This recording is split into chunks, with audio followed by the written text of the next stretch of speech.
What's up, guys? Welcome back to Between the Pylons. I'm John Camacho. Thank you so much for watching. And guys, today this is my wide receiver rankings. This is my first legitimate rankings video on this channel, so I'm excited to make this. I'm also doing running back rankings. I'm going to record it like back to back and put it out as quickly as I can.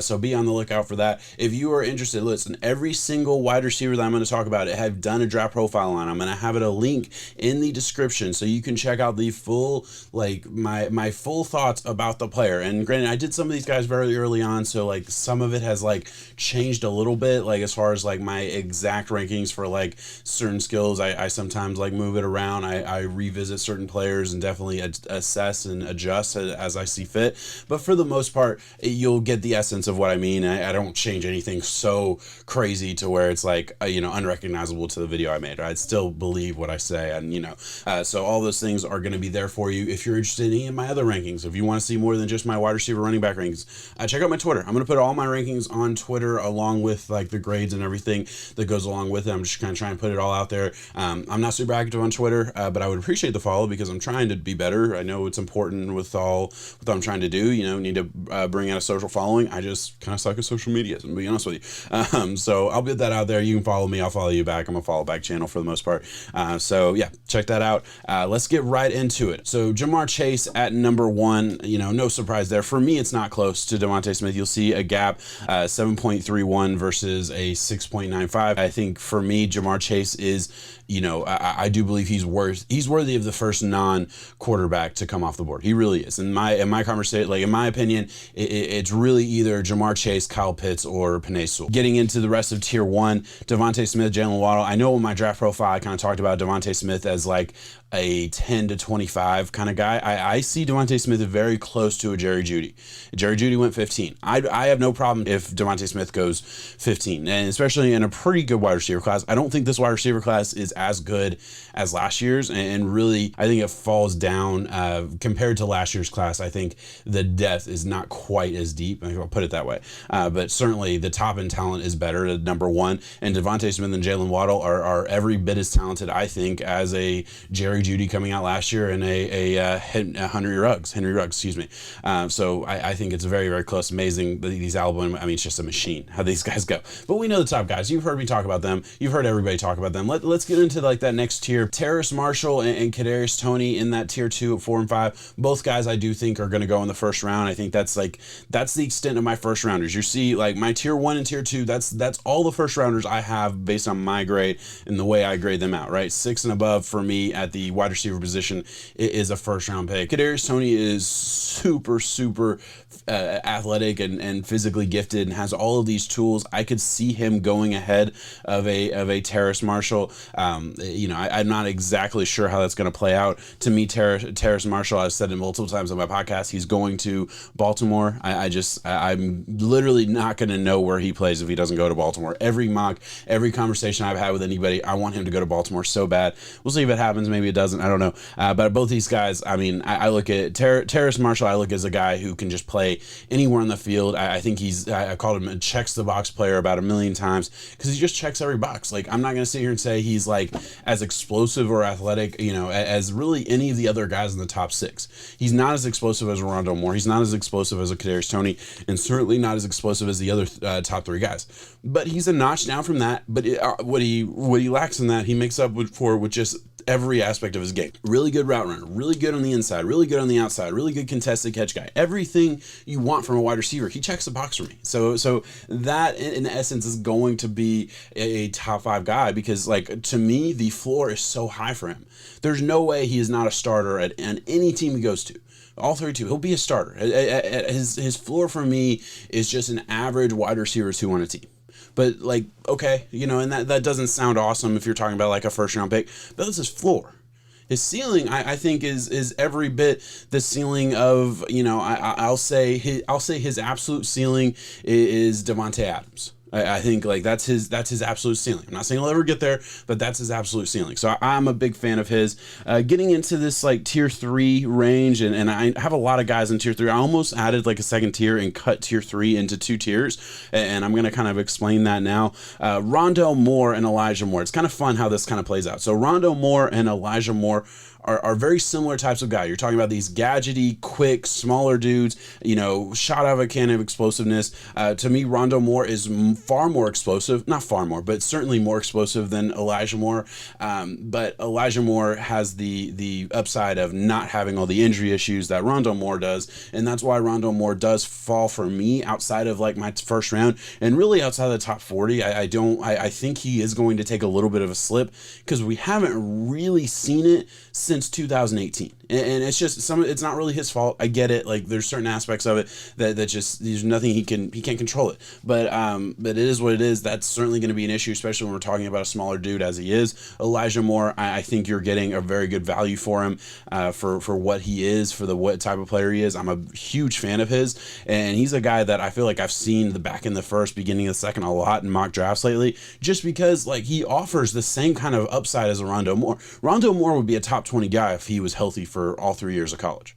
He would. I believe that his explosiveness out of a cut is one of the most amazing things I've seen, and it rivals Devontae Smith and Jalen Waddle.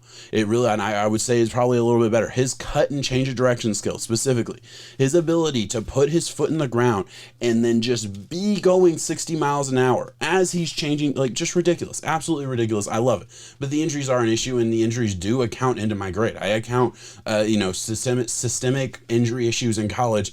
They do play a part in my grade. It's not a huge part, and that's why he's still my number 6 guy, and I'm a huge fan, but it does play a part, and that's why I think his draft day fall is going to be a little bit. I certainly think he will be a day 2, probably mid-second round type of guy. And then you get into Nico Collins and Tam Terry, who are also very similar players. Now, they are the boundary corners. They're the big body, contested catch type of guys downfield. This is a skill set of a wide receiver that is kind of dead and gone. Not dead and gone in the NFL, but certainly not as valued as it used to be. I think 5-10 years ago, both these guys are being talked about as first-round picks. I really do. Back in the first, I believe that. But now, really, there's no conversation in the first round. There's no way either of these guys go in the first round. I think it's going to be interesting as far as where they go. I've seen a lot of different, rankings. I've seen a lot of different mock drafts. I've really, over the past week, gotten into it after I kind of finished off my rankings. I started looking at everybody else's, and there's been a lot of variation as far as where these two guys are graded. For me, I value them for what they are. I describe how I see them, how I look at this wide receiver class in general, and I look at the upside value of them as being really, really good boundary wide receivers. I don't know how much the NFL is going to value these guys. I certainly believe they deserve to be second round guys. They could fall into the third round range. They could fall outside of the third round range. And, hey, I could just be wrong in general. Maybe these guys aren't as good as I think they are, but I don't think I'm wrong, to be honest with you. And then we have a Monroe St Brown, who is very, very similar for me as a Van Jefferson from last year. Van Jefferson goes second round to the Rams. And I could see a Monroe St Brown being valued in that same kind of range as a team that is like the Rams, that highly, highly values route running above all else, right? So you look at a team that highly, highly values route running above all else, that might be looking for a wide receiver. To me, Packers, to me, Jets, you're thinking of like all those new school teams that are going to be looking at something like that. Like, to me, those are the teams that are like, okay, this dude, you can play him anywhere. He can run every route. He's probably the best route runner in the class, to be totally honest. Everyone's going to talk about Devontae Smith. Everyone's going to talk about like Jalen Waddle. Some people might even say Jamar Chase. I'm going to sit here and tell you, Monroe St Brown is the best route runner in this class. I don't think he's as physically gifted as some of the other top guys, but that's just my take. I still think he's a very, very good player who can easily has that second round upside. Probably will go a little bit earlier than people are expecting, right? I haven't heard a ton of buzz about him. To me, it makes no sense. Like, we literally just saw this guy go 52 overall to the Rams last year. So don't tell me that he can't go in the second round. Don't tell me he doesn't add a ton of value. Don't tell me he's not going to have that draft capital, that draft value that fantasy players look for when they're looking at rookie players. So I certainly think he has a chance to go second round. I'm a big fan. He rounds out my top 10.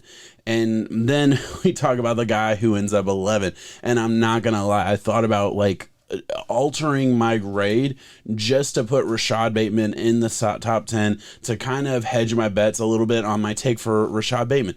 But I'm not going to do that. I'm going to stand by my grading system. I'm going to stand by my grade. I'm going to stand by my take of Rashod Bateman. To me, Rashod Bateman is a late second round guy.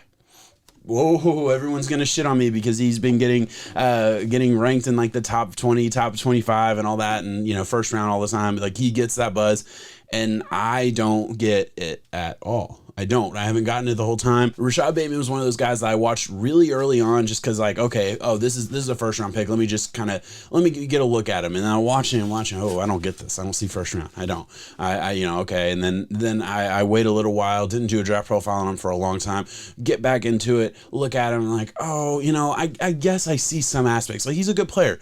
He's my top 11. He rounds out my tier 3 of wide receivers, and he is in the same tier as a lot of guys that I really, really, really like.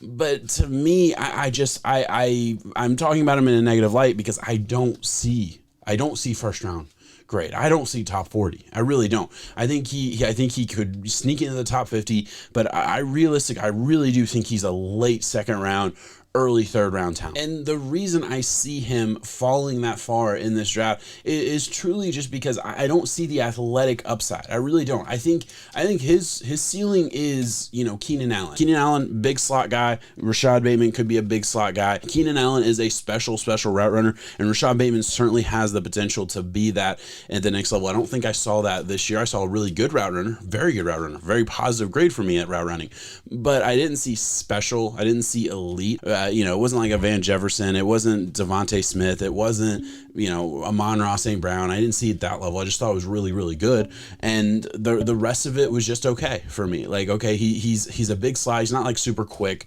He's not super sudden or anything. If you put him on the outside, is he a contested catch guy? No, he's not really like a contested catch dude. I don't see that. Is he a guy that's just he's not a burner at all. And I don't care what his 40 time was at the pro day. I'm sorry, these 40 times at the pro day are just not realistic to what you see on film. Still like him, still tier 3 guy, still certainly see the upside. Like I said, he can be Keenan Allen. I don't value him in that first round range at all because he doesn't have like the elite athletic traits. That's why, like, to me, if he goes first round, I will be genuinely surprised. I really will. And I'll put my name on that. I will, take the hit, from my friends and from people that follow me and things like that. If I'm wrong on this and he goes first round, I'll take the hit. I don't think there's really any way that he does. I just don't. I don't think the athletic profile lends itself to being a first round pick. And, I don't even see top of the second. I really don't. I certainly think he will be mid to late second round at the earliest. I could easily see him falling into the third round and getting picked somewhere in that range. It wouldn't surprise me a bit. It just wouldn't. Moving on to tier 4, we got Amari Brown from North Carolina at 5.4. And this is a guy who I was a little late to the party here. I was one of my last guys that I watched overall, and the reason he is in my top 15 is certainly the upside. The athletic profile lends itself to a guy who could be a superstar. I also think he has a very low floor too. I think he has a ton of bust potential. Didn't run a ton of routes, which I don't really care about too much. Like, I'm not a big he only ran a go and and slants, and so did DK Metcalf, and DK Metcalf's a top 5 wide receiver in the NFL right now. Let's just rapid fire through these last 3 here. Amari Rodgers, Tylan Wallace, and Tutu Atwell. Amari Rodgers, he's a guy I don't have a really good feel for. I'll be totally honest. I talked about in my draft profile a handful of times that he was a tough eval for me. He's just a guy who played slot a lot at Clemson, saw a lot of off man, was really good at like finding the holes in the zone, but didn't really get a good feel for his athletic profile or anything like that. Certainly some upside there, but I do see him as we fall into like the day 3 kind of range, right? I see him 3rd to 4th, somewhere in that ballpark. Tylan Wallace, certainly a 4th round guy for me. So for whatever reason, like, I guess that's the line for me. Just like the way I view him, it is certainly a 4th round, 4th to 5th round kind of guy. I certainly think there's upside. I did a video on him very, very early on in the process. So like there were still, highlights, and I did my film review aspect of the video and everything. You can check that out, and I'll kind of explain. I got a little bit of hate for that. There's a lot of guys that are really big fans of Tylan Wallace. I'm I'm a fan. I see the upside, but I do think he's a day 3 guy. I really do. And then Tutu Atwell is just like almost the exact opposite for me of like a Tylen Wallace. Tylen Wallace, boundary guy who I don't think is super, explosive and lacks that athletic profile that you really want to see from the wide receiver. And then Tutu Atwell is just all explosive. Oh, that's all he is. He's super fucking explosive. He's small and he's shot out of a cannon. And maybe he's a guy who does fall, into that day 3 range because teams, just fall in love with the athletic profile. But again, I do think the lack of size, the lack of, true, wide receiver, skill set. I think he's more of a gadget guy at this point in his career. Those aspects of his game are going to make him fall a little bit, I do think. But all right, guys, that is my wide receiver rankings. If you're interested in any of the players that I talked about in more detail, and I know I mentioned it a handful of times, I'm going to mention it one more time, check it out in the description below. I do have my draft profile for every single video. I do also have a playlist, so you can just go to the playlist and just watch all of them if you want. And there's even some guys that aren't in my top 15, they're just probably outside of my top 15 that I did a video on as well that you can check out. But guys, let me know what you think about my rankings below. Check out the live stream on the 29th, first round of the draft. We're doing a full live stream for the entire first round. We're going to be getting you picks for every single player. We're going to be paying up on some shot bets on the first round. And hey, we are going to be giving the info on every single player drafted. So check all of that out. Thank you so much for watching, guys. Peace.